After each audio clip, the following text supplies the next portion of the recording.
In this video, I'm gonna cover 3 fundamental principles that will take your 3D editing on another level. These are 3 techniques that help me blow up my Instagram account, so I think it's worth to check them out. By the way, if you don't know who I am, my name is Bart and I'm a video editor. A lot of people on YouTube have been recreating my editing, so I came here to take over.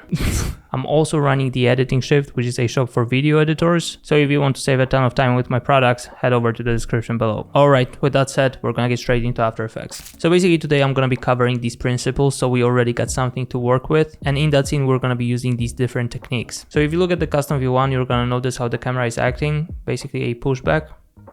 We got our main point of interest, which is the text, then we got some assets in front of it, and we got some assets behind it. So the first thing that will make a ton of difference is adding depth of field. Cameras in After Effects are acting like the cameras in real life. So basically if you open up the properties and go to camera options, you're gonna notice depth of field. And if I turn it on, you're gonna notice that a lot of things became blurry. Today we're gonna focus on 2 primary properties here, which is a focus distance and aperture. So basically aperture is gonna define how much blur we're gonna have. If I turn it down to 0, then everything is gonna be sharp and clear. But on the contrary to that, if we bump it up, everything is gonna become more blurry. So the thing is that with focus distance, we can control what is sharp and what is blurry. So if you look at the custom view 1, you're gonna notice that we got 2 rectangles over here. And the first one is responsible for our focus distance. So if you look from the side, you're gonna notice that our focus distance, which is the rectangle here, is not really on anything, and that's the primary reason why everything is blurry. So if I increase focus distance, also the rectangle is gonna move away. And when the rectangle is on our text, it's all sharp and clear. But then if we, for example, took that focus distance,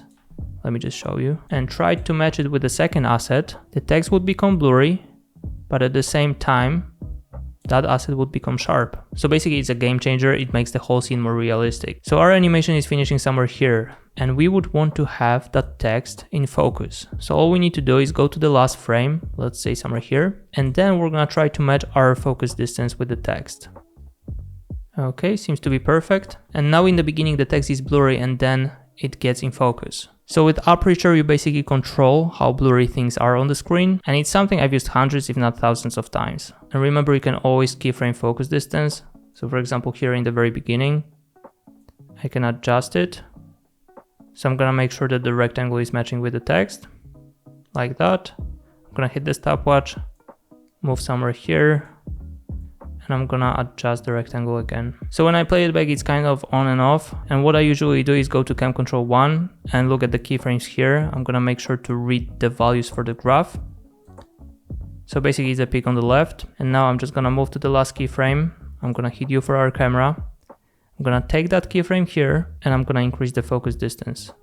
And now I'm also gonna apply the same graph. And that way the text is in focus all the time. So yeah, basically it gives you more 3D feel. With that said, we're gonna move over to the second principle. And the second principle is the camera shake. So here we got a pretty stiff movement, nothing is really going on with the camera apart from the pushback, but we sort of wanna make the camera wiggly all over the place. So for this there are 2 ways. You can go to New, Adjustment Layer, and then you're gonna apply Transform Effect. Now I'm gonna alt click the position and type in wiggle, and in brackets the first value is gonna define how intense the shake is, and the second value will define how far the shake goes. So for this I'm gonna type in 2,20, and as you can see it's already looking so much better. It's looking like somebody's holding the camera. So here it works perfectly fine, but oftentimes if you don't zoom in, you're gonna have black screen on the edges. So what I would recommend doing with the transform effect over here is just bumping up the scale to 110. So like I said, you can make the shake even stronger, you just have to play around with the values.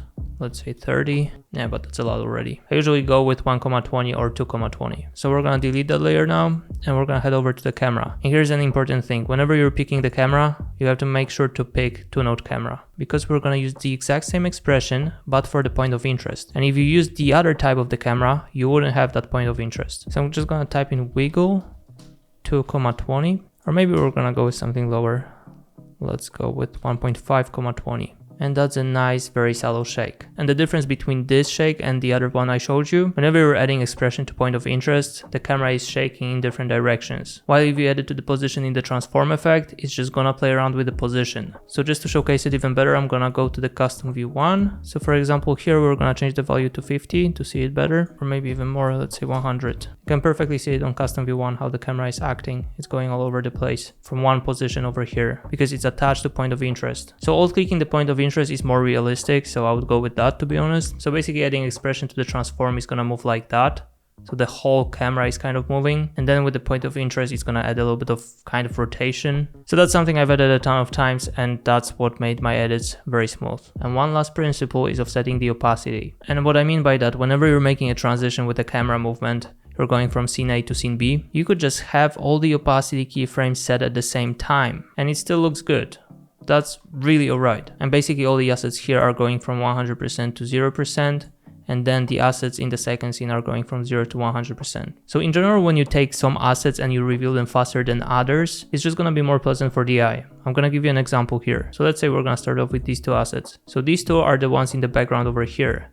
So we're just gonna fade them out as the first ones. So as you can see, they're already fading out while the others are starting over here. We could even take it further away. Then we're gonna take these two assets in the front and also that text. We're gonna drag it somewhere here. And then whenever the assets are popping up from the scene B, I would also offset one of them. I'm gonna take Motion Essence 9 and I'm gonna drag it a little bit forward. So in that particular scene, they are kind of fading out one by one, probably adjusted just like that. So generally speaking, it's just more pleasant for the eye. It's just making the whole transition more seamless, and that's one of the most important things when it comes to 3D editing. So without these techniques, my edits probably wouldn't have gotten as much attention as they did. So that's pretty much it for today. Hopefully you found it valuable. And I promise you, if you start using these techniques, your edits are gonna be on another level. So with that said, let's wrap it up and I'll see you in the next one. Cheers, guys.